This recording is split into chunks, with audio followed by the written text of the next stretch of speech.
love to happen. You know, it is much more difficult to be female, I grant you that. Because the body's more complicated. You know, if you're born a woman, all these things happen to you. You're a baby, then a child, then a girl, then a girl, woman, and all these things are going on. It's this constant opera where the masks keep falling to the floor throughout your life. Who am I? I don't know. Watch out, I'm fucking nuts. And then... if you're a male, you know, you're born, you have a finger up your nose and the other hand on your dick, and you get taller. And that is really it.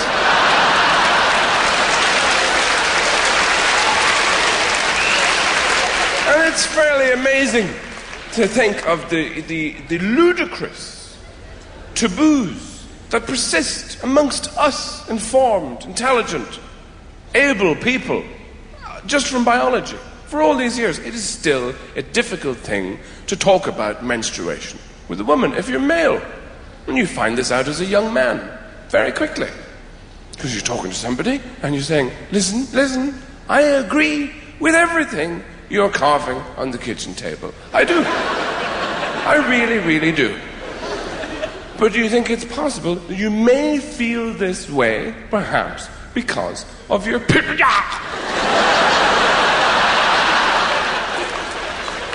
That first high kick to the thorax generally does the trick. If you address the subject at all thereafter, it's always in the most feeble way. You go, yes, I know. Yes. Have you seen the moon? You don't.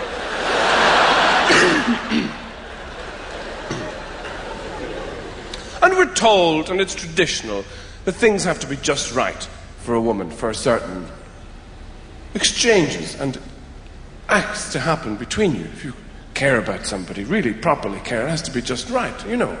And we're told that men don't need very much, they just appear. All circumstances are fine for any sensitive occasion. Whereas with women, things have to be right. You know, people are saying, I love you all the time to reassure one another. I love you, I love you, I love you. In bed, as they're making love, I love you, I love you. Why have you got ham in your bed? This is what women say. Why? I don't know. It's there. Are you hungry?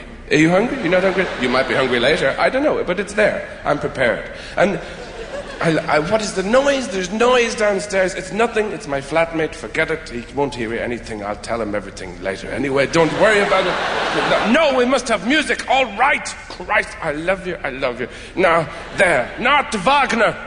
I feel like I'm being invaded. Oh, God, what's the point? You're just lying there anyway. You've taken all the lingerie up. This is too easy. Can't you hide under the bed and send up a flare or something? This has to be a game for me. All these games. All the fear. Very difficult to tell some people you love them. Of course, it's very difficult to tell your father you love him. If you're a man. I love your dad. Oh, yeah. Oh, yeah. You okay for money? I'm very good for money. I just want to tell you that I love you. Oh, yeah. I'll tell your mother. You know, it's a difficult thing. So these people talking in the restaurant, maybe about what they don't really understand, we'll find out later with everything that happens to them. And when they go to bed at night, years and years later, they do achieve a kind of real intimacy, where you have to know somebody very well to be able to say, I hate the way you breathe. Why do you breathe like that? It sounds like it's coming through your fucking forehead. I haven't slept in 35 years. Do you have any idea how fat you actually are? Do you have any fucking idea? No, you don't, do you? Because your little face is an island trapped in a sea of flab.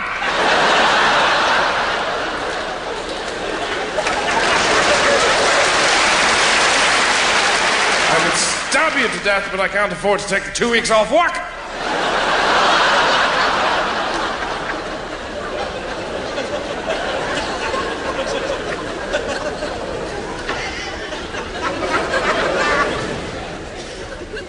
Nothing that can't be sorted out by a nice cup of tea.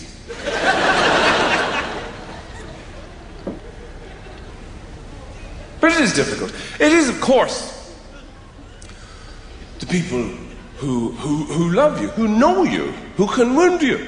That is the terrible vulnerability. These people know how you work.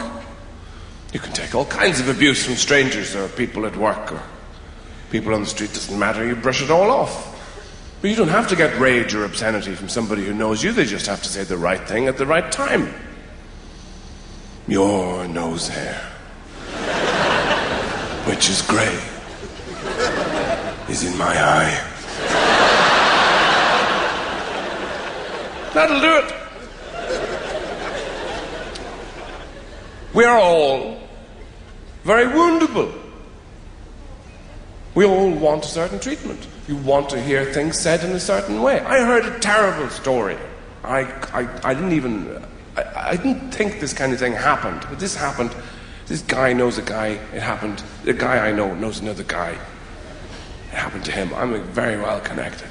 And he told me this man was in bed with his person, and they were making love, and she actually called out the wrong name. I didn't think that could happen. She called out the wrong name, and when I heard that I thought, how would you ever recover from something like that? You would be destroyed. But then I realized, it wouldn't even have to be the wrong name. Somebody could just say your name in the wrong way. Because everybody wants to hear, oh, John. But you don't want to hear, John. Or, John?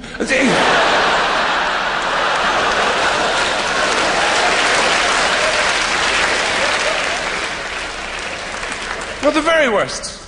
Patronizing, comforting one. Oh, John, you do. These things can change a life.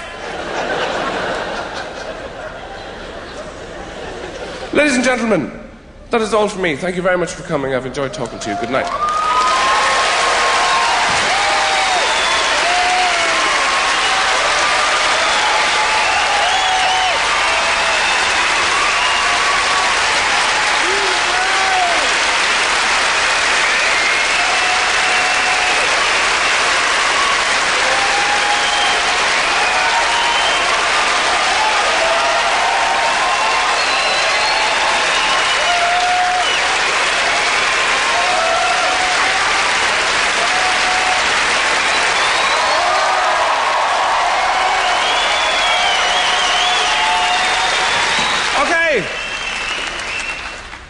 Quickly, because you've got to go. Listen, the thing is, you will get to a certain point in your lives. You get older, You may have read about it. And people don't age well in this country. You look at them, you see continental people, tourists that come around, the people who are bicycling around in their red and yellow cagoules pointing at cathedrals. Springy, white hair and rimless, lensless, glassless spectacles, having a wonderful time, living on yogurt, going home and having sex, even though they're 8,300 years old. It doesn't happen like that here in Britain and Ireland. You see people aging, it's all wrong. They're wearing brown, they're at bus stops, they bend over, holding half a tin of cat food in a plastic bag, talking about the weather they haven't seen in the last 15 years. Mumbling rubbish, getting closer to the grave so they don't have that far to jump when it actually opens up. Denying their vitality. That's not the way we should age. You should be as alive as you can until you're totally dead. In all respects, in every sphere. I think, you see, this is a popular movement. It is, of course, dangerous. You have to take advice. You can't be gung-ho about it. If you're going to make love to somebody and you're very, very old and they're very, very old, you have to be sensible. I hate to use the word